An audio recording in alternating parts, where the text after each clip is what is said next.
Production of stamp on a Watson laser machine. Let's start by preparing the model. For this, you can use any vector program, for example, Corel Draw.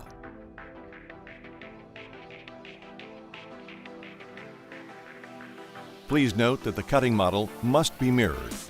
Next, import the model to the RDWorks program.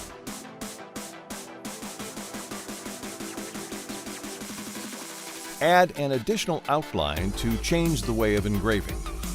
Set up the engraving parameters for red color.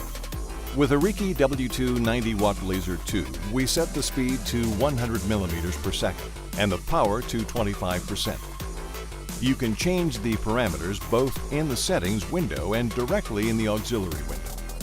Change the engraving speed to 200 millimeters per second. Set the parameters of the black color for cutting.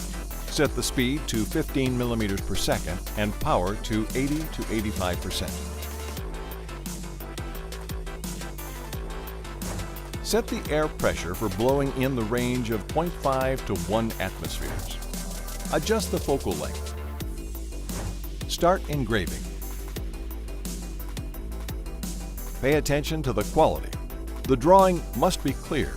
The edges must not be fused. When finished, remove any remaining plaque with a brush or compressed air. The stamp is ready.